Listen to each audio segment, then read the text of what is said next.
Hello friends, मैं Ajay sir संगम academy के YouTube channel पर आप सभी का तहे दिल से फिर से स्वागत करता हूं। आज मैं कोडिंग डिकोडिंग का अंतिम टाइप आपके सामने लेकर आया हूं और उसके बारे में मैं आपको बताने जा रहा हूं। तो जैसा कि दोस्तों आप जानते हैं कि कोडिंग डिकोडिंग का जो अंतिम पार्ट है या अंतिम टाइप है वो है संख्या को बाइनरी संख्या में बदलना। ये आपका इस चैप्टर का लास्ट टाइप है जिसको आपको जानना है। इसके पहले वाले वीडियो में दोस्तों मैंने आपको बताया था कि बाइनरी संख्या किसे कहा जाता है। तो बाइनरी संख्या वह संख्या होती है जो 0 और 1 के रूप में लिखी जाती है और इसका आधार 2 माना जाता है। बाइनरी संख्या वह संख्या होती है जो 0 और 1 के रूप में लिखी जाती है और जिसका आधार 2 होता है। तो अब देखिए कि हम संख्या को बाइनरी संख्या में कैसे बदलेंगे। जैसे हमने कहा कि संख्या 49 को बाइनरी संख्या में बदलिए। अब इस संख्या को आप बाइनरी संख्या में कैसे बदलेंगे? तो कुछ नहीं करना है दोस्तों, बस ध्यान दीजिएगा कि आपको एलसीएम के माध्यम से इस संख्या को बाइनरी संख्या में बदलना होगा। और कैसे बदला जाएगा देखिए, ये आपके सामने है। जैसा कि आप जानते हैं कि बाइनरी संख्या का जो आधार है वो 2 होता है, इसीलिए आप इसको 2 से भाग देंगे। यहाँ पे जो ये 2 है ये भाजक का काम करता है और यहाँ पर जो ये संख्या है ये भाज्य का काम करती है और आगे चल के इसे भागफल कहा जाता है। और जब आप आगे बढ़ेंगे तो ये आपका शेषफल का काम करेगा और शेषफल जब आप निकालेंगे तो यही शेषफल बाइनरी संख्या बनेगी। कैसे बनेगी दोस्तों देखिए, तो सबसे पहले आप 49 को 2 से भाग देंगे तो क्या हो जाएगा, 2 दूनी 4 हो जाएगा, 2 चौक 8 हो जाएगा। अब यहाँ पे आपका शेष कितना बचा, 1 बचा, तो 1 हमने बगल में रख दिया। फिर इसको हम 2 से भाग देंगे तो 2 एकम 2 हो जाएगा और 2 दूनी 4 हो जाएगा। अब यहाँ पर हमारा जो शेष है वो कितना बचा दोस्तों, 0 बच गया। अब हम फिर 2 से इसको भाग देंगे और 2 से भाग देने पर ये कितना आ जाएगा, 6 आ जाएगा। और जब 2 से 12 को भाग देंगे तो शेष हमारा क्या आ जाएगा, 0 आ जाएगा। इसके बाद अब 6 को हम 2 से भाग देंगे तो 2 से भाग देने के बाद कितना आ जाएगा, 2 तिहाई 6, यानी भागफल हमारा कितना बन गया, 3 बन गया और शेषफल कितना बना, 0 बन गया। और फिर अब इसको हम 2 से भाग देंगे तो जब हम इसको 2 से भाग देंगे तो 2 एकम 2 यानी 1 बार जाएगा और 1 बार जाने के बाद शेष कितना बचेगा, 1 बचेगा। और फिर इस 1 को 2 से भाग दे देंगे तो जब 1 को भी हम 2 से भाग दे देंगे तो ये 0 बार चला जाएगा और जब 0 बार जाएगा तो शेष आ जाएगा, 1 आ जाएगा। बात समझ में आई कि नहीं आई? अगर नहीं आई है तो मैं फिर से इसको रिपीट करने जा रहा हूं और इस पर ध्यान दीजिए। तो कह रहा है कि संख्या 49 को बाइनरी संख्या में बदलिए। तो कैसे बदलेंगे दोस्तों, हमने 49 को भाज्य एक संख्या के रूप में माना और इसके बाद जो भी इसका बचेगा भाग वो भागफल बनेगा और जो बचेगा वो शेषफल बनेगा। तो हमने इसको क्या किया, 2 से भाग दिया, 2 से भाग हमने क्यों दिया? क्योंकि बाइनरी संख्या का जो आधार होता है वो क्या होता है? 2 होता है। और जब बाइनरी संख्या का आधार 2 होता है तो हम 49 को 2 से भाग देंगे तो कितनी बार जाएगा? 2 दूनी 4 हो जाएगा और 2 चौक 8 हो जाएगा। शेष कितना बचा? 1 बच गया। तो यहां से हमने शेष उठा के ये रख दिया। फिर अब 24 को हमने 2 से भाग दिया तो भागफल 12 आया और शेष 0 आया। फिर हमने 2 से 12 को भाग दिया तो जब 12 को भाग दिया तो भागफल 6 आया और शेष कितना आया? 0 आ गया।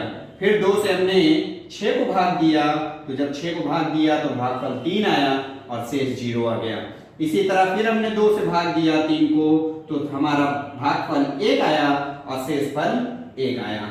फिर इस 2 से हमने इस 1 को भाग दिया तो भागफल 0 आया और शेष फल 1 आया। इतना करने के बाद आप इसको क्या करेंगे? नीचे से ऊपर की ओर आप इसे लिखेंगे और जैसे ही आप इसे नीचे से ऊपर की ओर लिखेंगे तो क्या निकल कर आएगा? देखिए दोस्तों, जब आप इसको नीचे से ऊपर लिखेंगे तो 1 1 0 0 0 1 और यही आपका कंप्लीट रूप क्या बन गया? बाइनरी संख्या। बताइए दोस्तों, समझ में आया कि नहीं आया? चलिए, समझ में आ गया तो बहुत अच्छी बात है। अब इसी तरह हम अगला क्वेश्चन करते हैं। अगला क्वेश्चन है संख्या 30 को बाइनरी संख्या में बदलिए। अब संख्या 3 को कैसे हम बाइनरी संख्या में बदलेंगे? चलिए हल करते हैं। तो हमने ये 30 रख दिया और इसको एलसीएम के रूप में हल करना शुरू किया। तो सबसे पहले हम 2 से भाग देंगे तो 15 आ जाएगा और शेष फल कितना आएगा? 0 आ जाएगा। फिर हम 2 से भाग देंगे तो कितनी बार जाएगा? 7 बार जाएगा और शेष कितना आ जाएगा? 1 आ जाएगा। फिर हम 7 को 2 से भाग देंगे तो 2 तिहाई 6 हो जाएगा और शेष आपका कितना हो जाएगा? 1 हो जाएगा। अगली बार फिर हम 2 से भाग देंगे 3 को तो हमारा भागफल 1 आएगा और शेष फल कितना आएगा? 1 आ जाएगा। फिर इस 1 को हम 2 से भाग देंगे तो हमारा भागफल जो है वो 0 आ जाएगा और शेष फल हमारा क्या हो जाएगा? 1 हो जाएगा। अब 0 के बाद हम भाग नहीं दे सकते हैं क्योंकि आगे अगर हम भाग देंगे तो ये आगे जाएगा ही नहीं और जाएगा ही नहीं तो हमारा शेष बार बार क्या निकलेगा? 0 निकल कर आएगा। अब हम क्या करेंगे? कुछ नहीं करेंगे, बस इसे नीचे से ऊपर की ओर लिखेंगे। और जब इसे नीचे से ऊपर की ओर लिखेंगे तो कैसे लिखेंगे? देखिए 1 1 1 1 0 1 1 1 1 0 और इसी को इस रूप में बना दिया गया क्योंकि यही एक आधार है जो क्या करता है? किसी संख्या को बाइनरी संख्या में बदलता है। तो ये हमारा 30 का जो संख्या 30 थी ये बाइनरी संख्या में चेंज हो गई। बताइए दोस्तों, समझ में आया कि नहीं आया? बोलिए, अगर ना आया हो तो बताइए। बहुत से बच्चे कह रहे हैं कि हमको समझ में आया। चलिए, अच्छी बात है अगर समझ में आया। चलिए एक आध क्वेश्चन और ले लेते हैं। अगला क्वेश्चन है संख्या 40 को बाइनरी संख्या में बदलिए। तो संख्या 40 को बाइनरी संख्या में बदलिए तो कैसे बदलेंगे? 40 को 2 से भाग देंगे तो कितनी बार जाएगा? 2 बार चला गया तो भाग शेषफल 0। फिर 2 से भाग दे दीजिए 10, शेषफल 0। 2 से भाग दे दीजिए 5, शेषफल 0। फिर 2 से भाग दे दीजिए 2 बार जाएगा, शेषफल 1 आ गया। फिर 2 से भाग दे दीजिए, कितनी बार जाएगा? 1 बार जाएगा, शेष कितना आ जाएगा? 0 आ जाएगा। फिर इसको 2 से भाग दे दीजिए तो कितनी बार जाएगा? 0 बार, शेष कितना आ जाएगा? 1। इसका मतलब 40 जो है इसको जब आपने बाइनरी संख्या में बदला तो क्या निकल कर आया दोस्तों? 1 0 1 0 0 0 ये आपका बाइनरी संख्या में बदल गया। बताइए दोस्तों, समझ में आया? कोई दिक्कत तो नहीं है, कोई प्रॉब्लम तो नहीं हो रही है? बताइए, अगर कहीं दिक्कत है तो बोलिए। चलिए, समझ में आ गया, बहुत अच्छी बात है। चलिए, तो अभी तक हमने आपको क्या दिखाया कि आपने क्या किया, संख्या को बाइनरी संख्या में बदला। लेकिन अब हम जो बताने जा रहे हैं वो ये है कि अभी तक संख्या को आपने बाइनरी संख्या में बदला, लेकिन अब आप क्या करेंगे, बाइनरी संख्या को संख्या में बदलेंगे। और जब आप बाइनरी संख्या को संख्या में बदलेंगे तो कैसे बदलेंगे, जरा ध्यान दीजिए। अभी आपने बाइनरी संख्या में जो आधार देखा वो आधार क्या था, 2 था। और यही आधार का जो 2 है वो क्या कर रहा था, संख्या को भाग दे रहा था।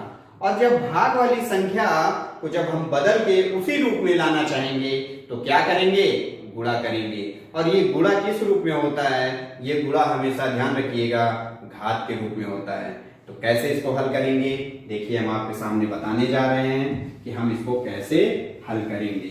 जैसे अभी आपने निकाला है 40 को आपने बदला है बाइनरी संख्या में, तो आपके सामने जो 40 है, यानी हम कहें कि 1 0 1 0 0 0 को बदलिए संख्या में बदलिए, तो आप इसको कैसे हल करेंगे, जरा ध्यान दीजिए। तो देखने से ही पता चल रहा है कि ये क्या है, ये हमारी बाइनरी संख्या है। और इस बाइनरी संख्या को हम बदलने वाले हैं किसमें, संख्या में बदलने वाले हैं। यानी कि बाइनरी संख्या को संख्या में बदलिए। तो देखिए कैसे बदलेंगे, जरा ध्यान दीजिएगा। सबसे पहले आप इसको ऐसे नोट कर लीजिए। नोट करने के बाद आप क्या करेंगे, ध्यान दीजिए। इतना नोट करने के बाद कितनी इसमें डिजिट हैं, 1 2 3 4 5 6 डिजिट है। तो हमेशा ध्यान रखिए कि जितने डिजिट होते हैं या जितनी संख्या है उससे हमेशा एक कम घात लेते हैं। तो चलिए हम इसको सॉल्व करने जा रहे हैं। तो सबसे पहले जरा ध्यान दीजिए, क्या करेंगे आप, 1 देख रहे हैं, तो सबसे पहले हमने 1 ले लिया और 1 को गुणा किया कितने से, तो क्या हमने अभी लिखा कि इसमें कुल कितनी डिजिट है, 6 डिजिट है। और जब 6 डिजिट है तो हमने लिखा है कि जितनी संख्या हैं उससे हमेशा एक कम घात लेते हैं। तो कितनी संख्या है, 1 2 3 4 5 6 संख्या है, तो घात कितनी लेंगे, 5 लेंगे। एक कम करके लेंगे ना, और जब एक कम करके लेंगे तो कितनी हो जाएगी, 5 हो जाएगी। इसका मतलब हम 2 की पावर 5 कहेंगे। अब उसके बाद हम दूसरी डिजिट ले रहे हैं, तो दूसरी डिजिट क्या है हमारा, 0 है। और 0 में अब क्या हो जाएगा, 2 की पावर 5 था, तो अब क्या हो जाएगा, 2 की पावर 4। क्यों, क्योंकि 0 के बाद 1 2 3 4 डिजिट हैं, इसलिए पावर 4 बन गई।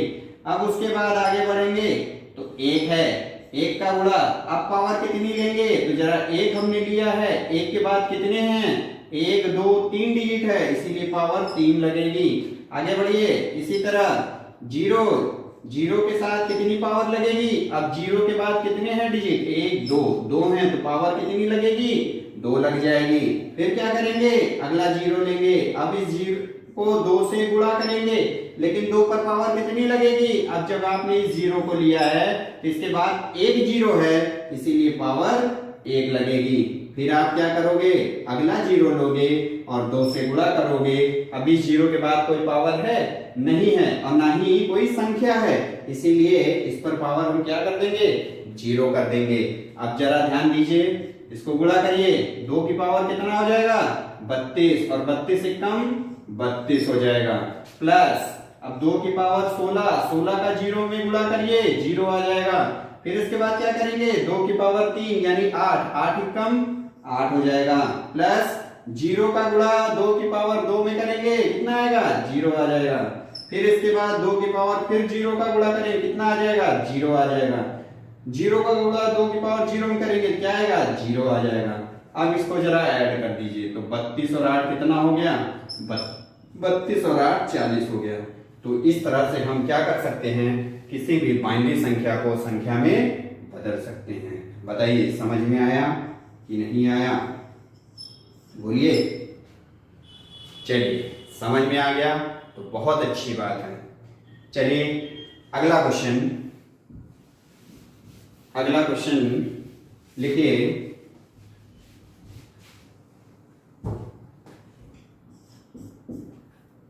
बाइनरी संख्या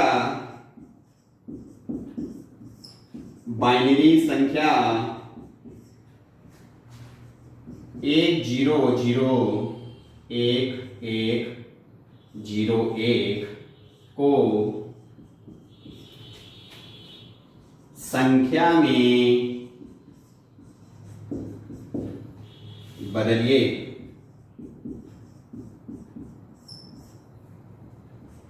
कैसे बदलेंगे जरा ध्यान दीजिए। फिर वही हम करेंगे कि सबसे पहले संख्या काउंट करेंगे। तो कितनी संख्या है, 1 2 3 4 5 6 7 7 संख्याएं हैं, इसीलिए पावर कितनी बनेगी, 6 बनेगी। तो डायरेक्ट लिखिए 1 गुणे 2 की पावर 6 प्लस अगला 0 गुणे 2 की पावर 5 प्लस 0 तीसरा 0 2 की पावर 4 प्लस अगला क्या ले लेंगे, 1 ले लेंगे 2 की पावर 3 प्लस अगला क्या लेंगे, 1 ले लेंगे 2 की पावर 2 प्लस अगला क्या लेंगे, 0 2 की पावर 1 प्लस अगला क्या लेंगे, 1 2 की पावर 0। चलिए जल्दी सॉल्व करिए इसको। 2 की पावर 6 कितना हो जाएगा, 2 की पावर 6 कितना होता है, 2 की पावर 6 का मतलब कितना होता है, अगर 2 की पावर आप 5 निकालते हैं तो ये 32 हो जाता है और 32 गुना कितना हो जाएगा, 64 हो जाएगा। प्लस 2 की पावर 5 32 को 0 से गुणा करेंगे तो 0 आ जाएगा। प्लस 2 की पावर 4 कितना हो जाएगा, 16 हो जाएगा और 16 का 0 से गुणा करेंगे तो 0 आ जाएगा। फिर क्या करेंगे, 2 की पावर 3 यानी 8 एकम 8 हो जाएगा। प्लस 2 की पावर 2 4 एकम 4 हो जाएगा। फिर उसके बाद 2 की पावर 1 का क्या हो जाएगा, 2 आएगा, लेकिन 0 में गुणा कर देंगे तो 0 आ जाएगा। फिर इसके बाद 2 की पावर 0 यानी 1 और 1 का अगर 1 से गुणा करोगे तो 1 आ जाएगा। अब इसको ऐड कर लीजिए, 64 और 8 कितना हो जाएगा, 72 हो जाएगा। 72 4 कितना हो जाएगा, 76 हो जाएगा और 1 77। कितना आ गया दोस्तों, 77 आ गया। इसका मतलब ये है कि आपने बाइनरी संख्या 1001101 को जब संख्या में बदला तो क्या निकल कर आया, 77 आंसर आया। बताइए समझ में आया। चलिए बहुत अच्छा है अगर समझ में आ गया। तो इस तरह से दोस्तों ये आपका कोडिंग डिकोडिंग पूरी तरह से खत्म हो चुका है और जितने भी इसके टाइप थे वो हमने आपको बता दिए। अब मुझे कमेंट बॉक्स में ये बताइएगा कि कोडिंग डिकोडिंग के जितने भी टाइप हमने बताए हैं क्या वो आपको समझ में आए हैं, और अगर नहीं समझ में आया है या कहीं प्रॉब्लम हो रही हो या कोई दिक्कत हो रही हो तो कमेंट बॉक्स में आप अपनी प्रॉब्लम को शेयर कर सकते हैं या भेज सकते हैं। तीसरी चीज ये ध्यान रखिएगा कि अब हमारा जो कोडिंग डिकोडिंग कंप्लीट हो चुका है, अब इसको कंप्लीट करने के बाद अब जो हमारा अगला वीडियो आएगा उस वीडियो में हम क्या करेंगे, इससे आधारित और इसी पर निर्भर 25 क्वेश्चन आपको वीडियो में कराया जाएगा। तो ध्यान रखिएगा, वीडियो को पूरी तरह से पढ़ लीजिएगा, बहुत अच्छे से देख लीजिएगा और देखने के बाद जो 25 क्वेश्चन करवाया जाएगा तो उस समय आप थोड़ा सा तैयारी बना के आइएगा ताकि 25 के 25 क्वेश्चन आप हल कर सकें और एग्जाम में आपको कोई दिक्कत ना हो और ना कोई परेशानी हो। इसी के साथ मैं इस वीडियो को क्लोज करता हूँ और ये चैप्टर हमारा कंप्लीट हो चुका है। जय हिंद, जय भारत।